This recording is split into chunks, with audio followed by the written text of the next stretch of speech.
Hello everyone and welcome to the Edtech Podcast. My name is Sophie Bailey and this is the show about improving the dialogue between ed and tech for better innovation and impact. This week it's all going on in the UK.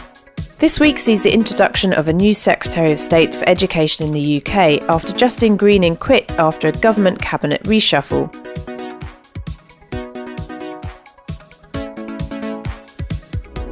The new Secretary of State for Education is Damien Hinds. The controversial appointment of Toby Young to the Office for Students caused a storm on Twitter with the hashtag Toadmeister for Young's suitability for the role, following comments on everything from boobs to inclusivity. In a matter of days, Young decided to stand down from the role within the university's regulator. Given the movements of this week, it is unclear whether the Secretary of State keynote at BET 2018 will now continue. Are you attending BET 2018 in London? The Edtech Podcast will be there recording about data, AI, training and international ed. Who would you like to hear from? Let us know. A few final updates. If you're in the Bay Area listening in, why not get down to Cooley's Conference and Edtech Pitch Night on February the 21st from 3 p.m. If you want to pitch, you've got until Monday to get involved. What else? Tez's former Global Head of Comms is on the lookout for a new role. Board of Office for Students, anyone? Why not snap him up? And finally, hello to Yoni from Australia, a new listener who plugs in during his recreational cycling time in Brisbane. Right, after that mammoth update, on with the show. This week is our final episode with Dennis Hurley, Director of Future Tech at Pearson. Fear not, we've got 5 more episodes coming up in collaboration with Dr. Christine de Scherbo, Vice President of Education Research at Pearson, including episodes on invisible assessment, games-based learning and personalised learning, featuring some awesome international contributors. But first up, big thank you to Dennis for being such a good sport, recording at 5 a.m. each week and keeping both his budgerigar and Alexa under control during our recordings. Not an easy feat. Here's our blooper reel from the first part of the series together, and a big thank you to Dennis. I just realized I have to put my bird in the back. Okay. I'm not sure if I mentioned I have a bird. When I start talking, he tries to start talking back to me, and so I don't want him squawking into the mic. All right, I'll be back in 30 seconds. Okay.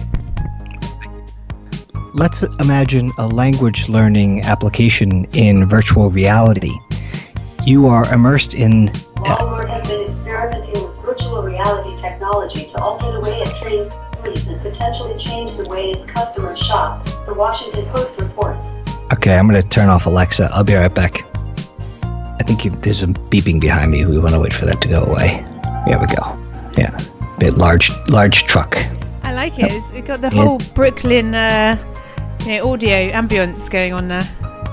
And I'm gonna force quit Chrome so that when I start it up again, it says, "Do you want to restore your 184 tabs?" Yes. At the end of this week's episode, Dennis and I get nostalgic, looking back over the last 4 podcasts and thinking about what practical applications of future tech for education you can apply within your own learning environment. Also, we go over some top tips on how you can deploy mindful skepticism, starting small and avoiding technology for technology's sake. But before all that, this week's episode is on what can VR, AR and simulation offer education. Virtual reality has come a long way, but where does it add value in the educational field? Looking back to episode 45, my interview with the Group Tech Director of 66 schools in the UK questioned whether VR was an appropriate technology for the classroom. I would certainly share the view that the interesting part of VR and simulation for education is where it offers up access to otherwise elite, high-cost or high-risk learning experiences. It's not just about high risk, it's also about high cost. That's Jo Webb, Head of Immersive Learning Design and Development at Pearson. I spoke to her about how VR for learning and training purposes has evolved in recent years. Thank you for having me. So, first up, how has VR developed and become more refined in its educational offering, do you think? I think we're still at very early days, not just in the education sector, but in VR generally. So I think it's kind of a moving feast. It's changing on a day-to-day basis. But I think we have moved away, as you say, from an initial preoccupation with high entertainment or fear factor sort of experiences like roller coasters, towards looking at where can these technologies really add the most value. And I think in education, that's around, as you say, in education and training, that's around opening up these high-risk environments, allowing learners to really feel like they're in those high-risk environments, that they're actually there without putting them under undue risk. So we've been working with some of our engineering customers to build out some of these places where they might not want to take students, but they want them to understand that environment in detail. So is that sometimes around the kind of vocational space? I'm just thinking of, I saw a couple of case studies recently around nuclear energy and around oil platform training, doing sort of health and safety there, and also food health and safety, so sort of training in a kind of commercial kitchen environment as well. Absolutely. I think it's not just about high risk, it's also about high cost. In some of those environments that you mentioned, it's very expensive to take people to them. You don't necessarily initially want to take everybody who's working for your company out onto an oil rig. It's expensive. And so it's about looking at where can we really make you feel like you've experienced something, but save money on the training or the learning. So we've got experiences that we've built for our army education courses where they can build engineering structures, and they can replace actual building of those structures by building them virtually, and that's a huge money saving for them. And I was talking to your colleague previously around your work in healthcare as well. So could you give us some insights into some of the developments that you have going on across sort of patient safety and how that also touches upon training in the healthcare sector? We've developed a nursing training application, and in nursing schools in particular, some nursing schools are able to afford a huge simulation suite and have actors come in and represent patients with different symptoms. But other smaller nursing schools just can't afford those kinds of setup. So our app is to replace that by giving you a virtual patient that you can work to diagnose, and we can then change that patient. We can add in information about that patient that allows different scenarios to be built around the story of that patient. And that kind of thing, although the technology may up front look expensive, by the time you work out the cost of having a full simulation lab and being able to bring in actors each time is actually a huge saving, and allows much more kind of democratization of the education, because it can make it available to students who may otherwise never have that kind of patient experience at all, because their school just doesn't have that facility. And it reveals a whole world of cost-benefit analysis I'd never considered before around cadavers, or using sort of bodies in surgical simulations as well. Yeah, again, there's a huge movement towards replacing those kind of cadaver labs with virtual cadavers that you can examine from lots of different angles, and you can cut up. You know, one of the aspects of this particular episode that we wanted to look at was the practical aspects of mixed reality for teachers and learners. So, you know, having had experience in the classroom, what do you see as particularly relevant for teachers, you know, day in, day out, when they're thinking about using mixed reality? And, you know, this might be, as you just mentioned, augmented reality, or looking at what you can do on mobile versus using a headset. I just wondered what your thoughts were on those kind of things.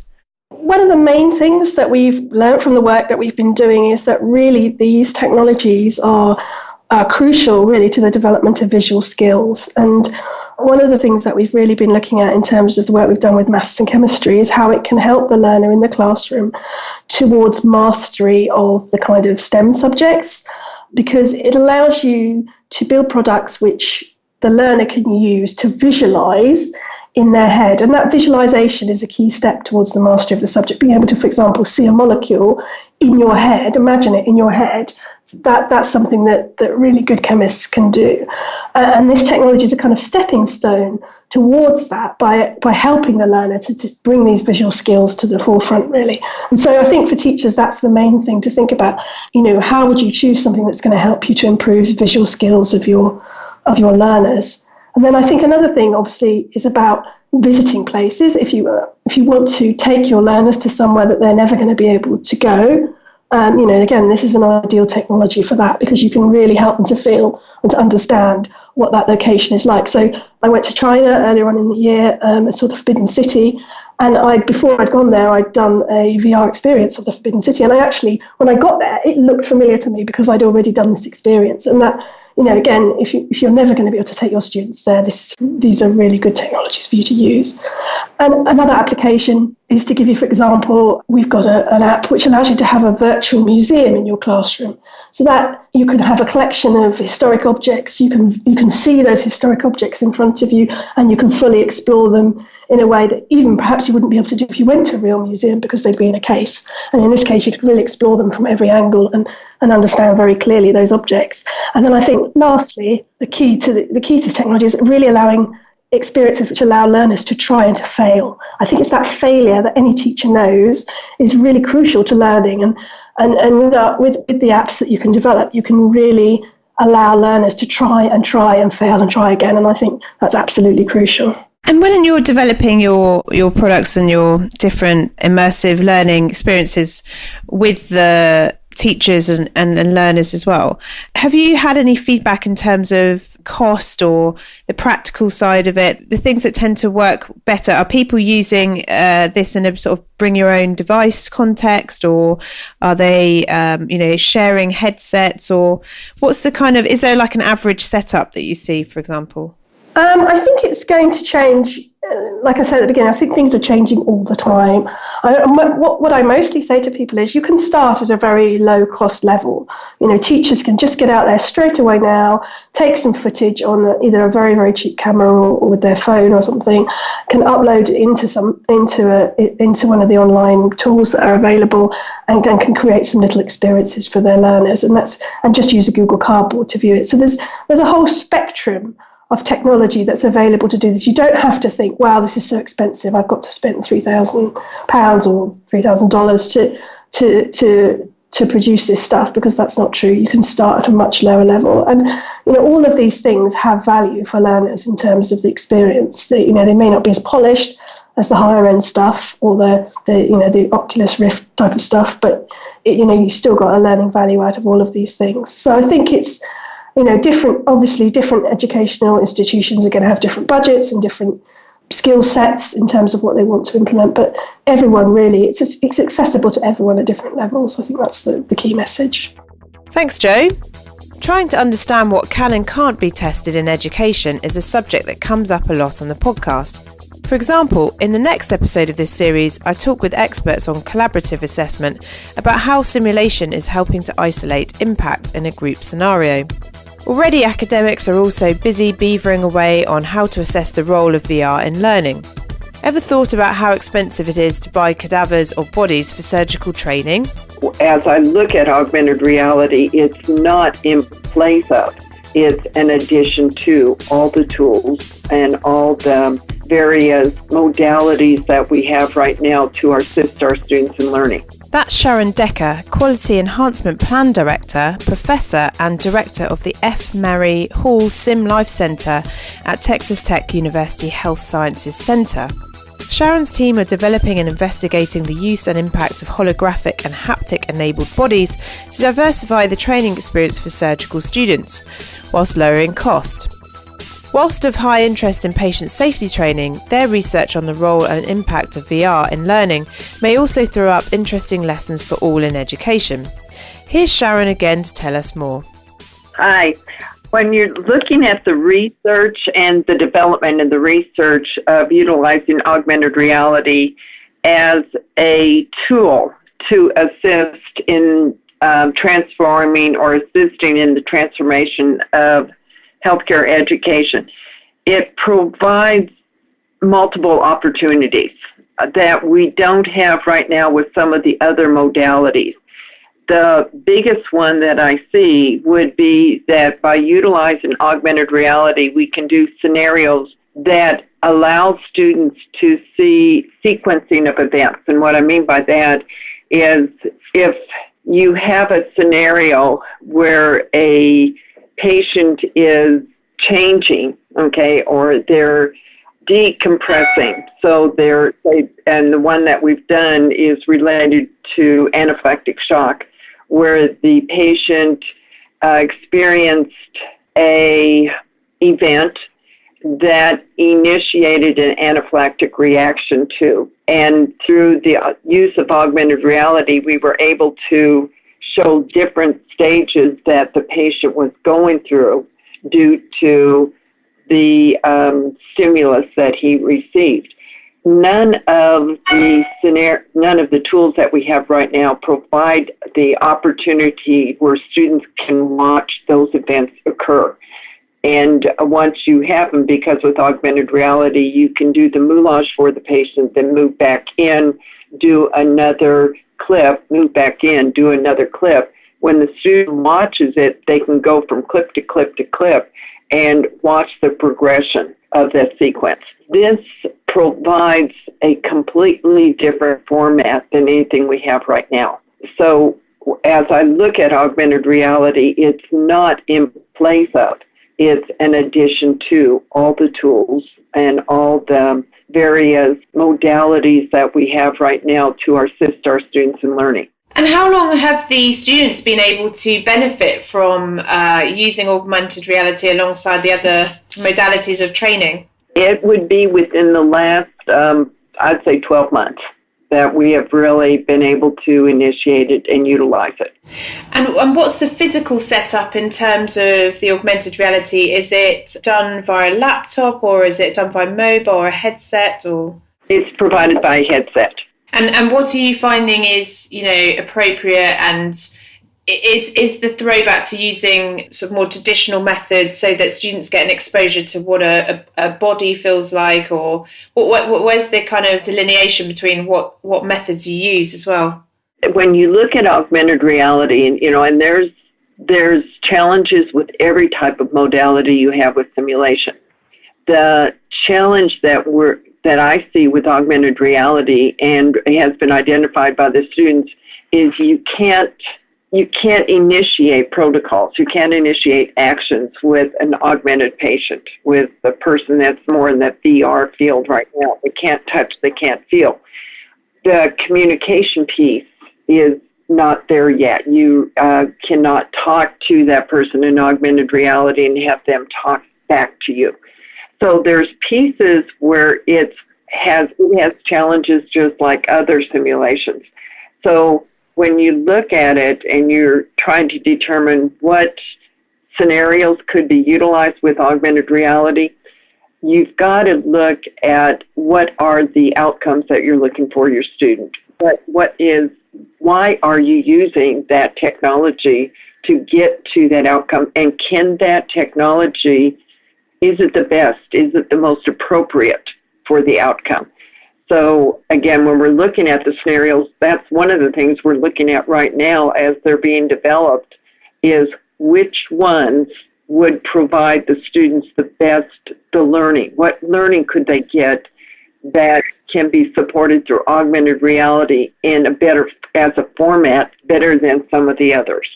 And how did you go about introducing augmented reality into your training programs, and would you have any lessons or advice for people listening in if they're thinking of doing something similar in terms of how to embed that effectively with different leadership or stakeholders that you may need to help on board with that experience as well?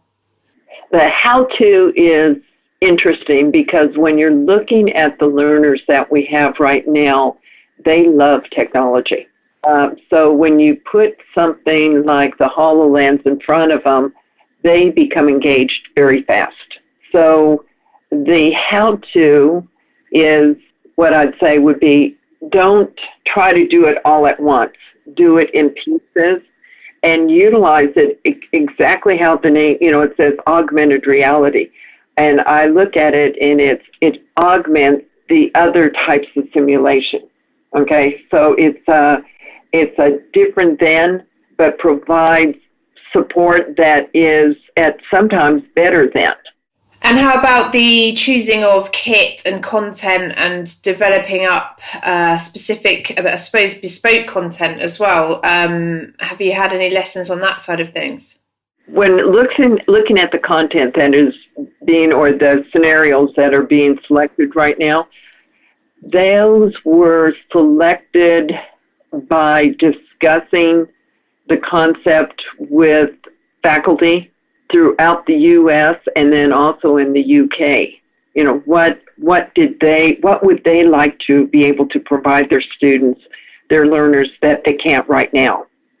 And from the answers we got from that, we compiled a list, and we're working through that list. And so is that all part of Texas Tech University or sort of beyond that university specifically? It's really the compiling of that list was not just Texas Tech. That was talking to faculty throughout the United States and through some of the faculty in the UK. So big question, you're obviously trialling some of this technology at the moment, and obviously you spoke about the need to be sensitive around which scenarios it's appropriate for and not. How are you going about measuring, the effectiveness of using augmented or mixed reality for training, just to sort of see where the impact is really being felt? Okay.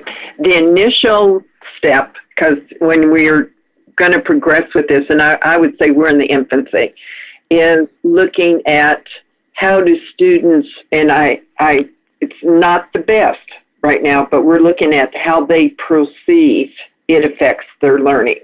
That's step number one. And then also getting some qualitative data related to their thoughts and their input. Then once we've got that, then we can move to other measures that can be looked at for was there a difference in learning with, okay? So we're starting, again, little steps with this and utilizing some of the tools that are available. And finally, so one of the questions I always ask everyone, are there any either people, books, resources, tools, social media accounts that you recommend for people that are interested in this space in terms of following up and extra reading and that kind of thing? The literature is just coming out right now. I mean, there's literature that has been out for several years, but more so is coming out. So really, when you're looking at what should I keep my eye out for, I would say look at the articles that are published through some of the simulation journals, and it's coming out little by little. Outside of the medical world, VR and simulation is being used in many otherwise high-risk or high-cost training and learning environments. For example, the latest UFI Vocational Technology Showcase in the UK throws up Grimsby Institute Group's Flavours of Reality project, which uses mixed reality to bring enhanced health and safety training to the food manufacturing industry. Another organisation, Bridgewater and Taunton College, as part of the National College for Nuclear, is developing a curriculum based on a physical replica of a nuclear facility. Don't touch that button! This project enables learners to work on live projects in an environment of safe experimentation and failure, gaining higher level technical skills by incorporating physical, augmented and virtual reality to replicate the licensed environment.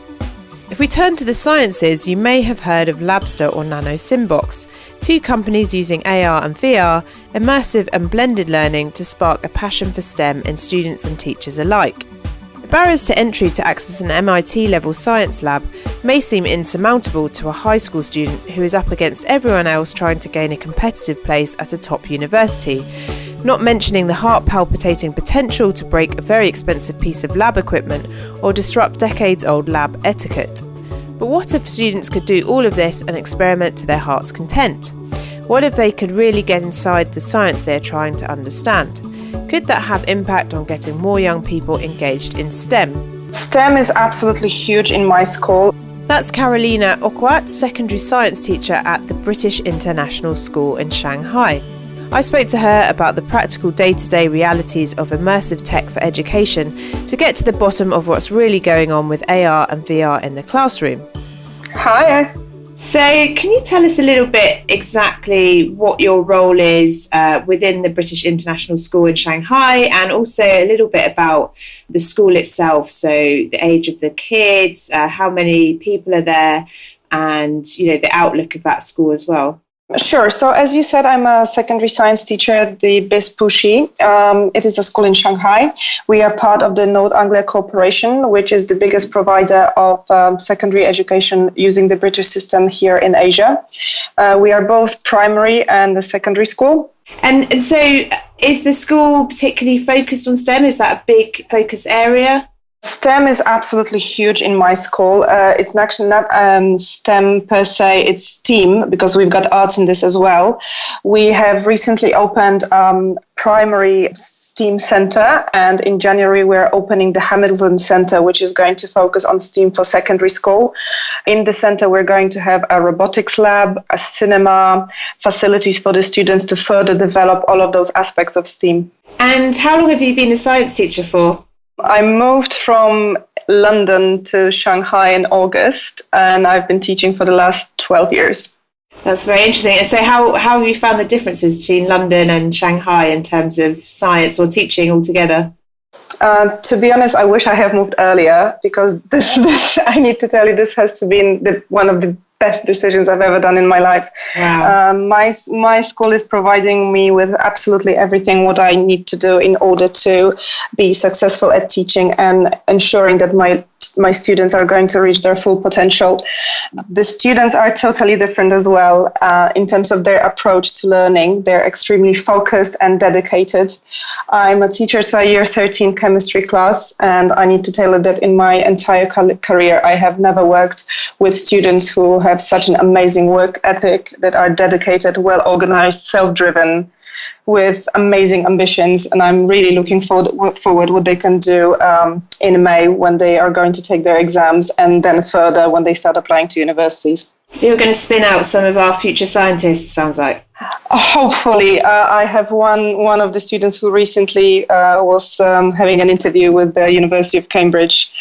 So fingers crossed he's going to get his spot.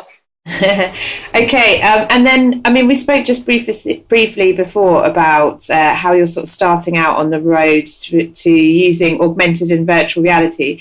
So can you tell us a little bit about what you've looked into and how those technologies may or may not support your own kind of aspirations in teaching and learning around science? Sure. Well, my adventure with virtual reality started back in London when I attended one of the BET conferences at the Excel Center. There I met the founder and the owner of NanoSymbox, and I started working with them. And so I will be using NanoSymbox within my school. I'm in the process of setting it up at the moment and implementing it into our schemes of work. I am also now using augmented reality, and I'm using an app which is called Orasma. And tomorrow, actually, I will be finishing off the project that I'm doing with my year 9s, where the students were researching famous chemists who were awarded a Nobel Prize for chemistry, and creating auras in order to prepare a beautiful display that is going to grace the corridor outside my room. That's very interesting. So the display, will that be augmented in the sense that people can go up and there's a sort of extra depth to what you can see there? Absolutely. So what they've done, they prepared triggers which are going to be activated using the Orasma app. So let's imagine that you're approaching the display and you can see pictures of Marie Curie. That's one of the Nobel Prize winners that they chose. And you're going to use your Orasma app and pick one of the triggers. This is going to bring up on your app either a short video that they recorded about her work, or something that she has done as a part of her work. This could be either material that they have recorded, or material that they prepared in a form of a PowerPoint, or something that is directly taken from YouTube. And are you finding that the various students, they're going up and interacting with other people's displays and learning in that way as well? Well, that was the whole point of me thinking about how I could use the display that I have outside of my room. As I said to you, this is not finished yet, but I have already seen other teachers who were interested in what I was doing, asking me about that. And so obviously I've explained, and I had quite a few teachers today asking me to show them how to do that. And I know that this also is going to have applications in other subjects, not only science. And what are the practical benefits and challenges to using augmented and virtual reality as a tool? Just thinking, if there are other people listening in who are also thinking about exploring using those technologies, would you have any advice for them as well? Well, first of all, you need to think about what sort of device your students are going to use in order to create the material. I'm very lucky because every single student in my school has an iPad, so that solves that problem. Obviously, you also need to think about the level of English that your students are going to have in order to be able to follow all of the instructions that are in the app. So if you're working in a school with high proportion of EAL learners, this could be an issue, so you need to think about that. However, there's plenty of tutorials on YouTube which are going to show you step by step how to use, in that case that I was using, Orasma app. So this could be tackled in that manner. I think it's a very good idea to have at least one of those projects from time to time to do with your students, because this really gives them a freedom to be creative, and it's not going to take away learning because they are researching something that they feel good about, that they're passionate about, they want to find out more, and you would be really surprised to see what things they can come up with when you give them a bit of freedom and take that step back from being the person that is controlling everything. And on the kind of practical side of it as well, so on the virtual reality front more so, have you used any headsets, or are you mostly using, like you said, iPads and apps and sort of mobile versions of mixed reality? That's what we will be using in the first stage in my school, because we already have this. Obviously, if it's going to be successful, if we are going to see that it's working extremely well with our student and assisting them in reaching their full potential, obviously I will be looking for some funding and trying to take this even further. And how about the measurement of success? Is it a case of just sort of seeing how engaged the students are, or there are other metrics that you're using to sort of track the impact of using this technology? Well, at the moment, as I said to you, I'm at the very early stages of using both augmented reality and virtual reality. But obviously, I will be thinking on how I could be using it. I'm thinking about using my Nano Simbox license that we have purchased in order to use it with my year 7s initially.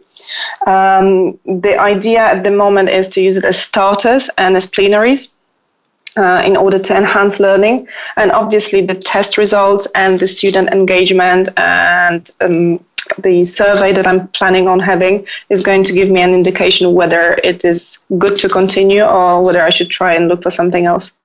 And then just finally, so last question, are there any other resources or tools or shout outs that you'd like to share with our listeners on this subject? First of all, I think it's a good idea to familiarize yourself with how to use those apps before you start using them with your students. As I said to you before, there are online tutorials that are available, and some people are absolutely brilliant with explaining on how to use it and what to do in order to get the most out of each and every single one of them. So Carolina, have a lovely evening in Shanghai, and thank you very much again. Thank you very much.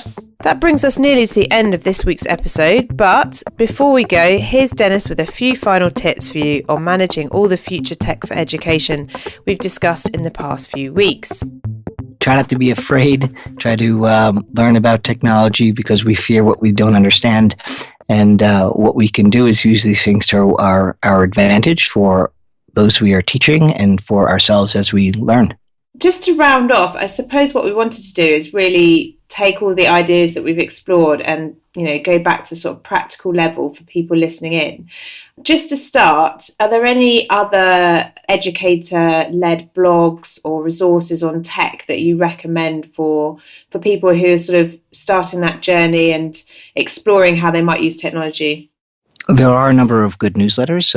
MIT Media Lab is a wonderful one. I have one as well, which is bit.ly/FTREVUE. Again, podcasts like this one, Innovation Hub, the Bits blog on New York Times is wonderful. But generally, what I try to do is scour the web, search for keywords from time to time, do a deep dive into a particular suite of technologies. And then as you become more familiar with it, you know what to look for in keywords and also what to be wary of in these headlines. Yeah, I mean, that's something we spoke about previously as well. On the flip side of that is, sometimes you have a very clickbaity title because that's the nature of news outlets out there. However, the information in the body of the text can actually be quite useful and insightful. So I guess it's like perhaps giving articles a chance as well. Oh yeah, some of the best ones I've read have had a terrible headline, and again, as you say, there's this clickbait and fear-inducing. The robots are going to take over. You're going to lose your jobs. It's happening soon, but then within it, you may find some wonderful information. So when we were putting this episode together as well, the description, one of the lines I've got here, so many new technologies wow us, but do not have useful application to education. So are there any telltale signs for gimmicky technology which can help our listeners steer clear of certain things? I don't know if you had any thoughts on that one. This is why it's important to immerse yourself in these technologies and look around as much as you can before experiencing something firsthand, because again, the AR heart syndrome. If you notice, every augmented reality company has a model of a heart, which is wonderful, but it doesn't show that they've done much research or work beyond that. And then next is the dinosaur. So that is a bit of the wow factor. And once you can overcome that quickly, then you can look in to see if they're actually solving a problem or adding some sort of value that you didn't expect. Yeah, this week's episode, we've looked at, how to make technologies practical within the education space through the lens of mixed reality. And the teacher who spoke previously was talking about how outside of headsets, they're actually more focusing on the mobile version of mixed reality in the first instance. I think you had some thoughts on some of the more accessible in terms of cost headsets out there. So could you share some of those ideas with us as well around the lower end side of headsets? When it comes to virtual reality, you have a very low cost option in Google Cardboard. And if you work in a school or attend a school that has a bring your own device policy, you can put your own Samsung or iPhone into the Google Cardboard and experience a moment of VR before sharing that experience with the rest of the classroom. So again, that's a very low cost option. As you move up the spectrum, the cost goes up, but then the immersive experience also improves with Google Daydream.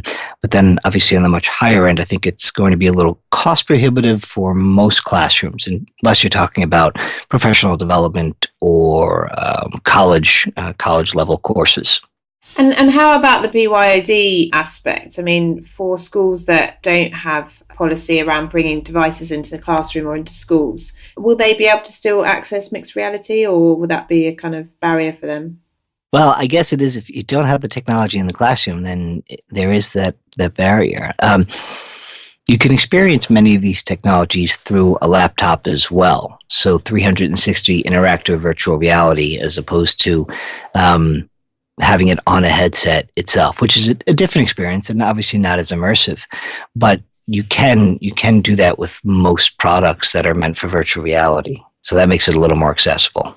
Well, Dennis, again, thank you so much, and I'm sure we'll stay in contact. Yes, thank you again so much for having me, and thank you to all the listeners. Thank you, Dennis, and to all the guests on this week's podcast. That brings us to the end of the first run of podcasts in the Pearson Future Tech for Education series. I do hope you've enjoyed and have found inspiration and practical can-do moments with each listen. Over 3,500 of you have listened in so far, and that will be even more by the time this goes out. So we'd love to hear from you, and do let us know if these tips resonate with your current work. Tweet at Podcast Edtech and at Dennis Hurley, that's DENISHURLEY, or check out the Pearson Podcast page at tinyurl.com/Pearson Future Tech, where you can also find more content, reports and insights on everything from parental engagement, open APIs for EdTech developers, or what skills you might need for the most prevalent jobs in 2030. I'll drop that link, show notes and more at www.theedtechpodcast.com. Next week, we're back with Christine DeSherbo and guests to imagine a world without tests. Come back to explore questions such as how do we test collaboration and should assessment be invisible? This is Sophie Bailey at the Edtech Podcast. Bye bye.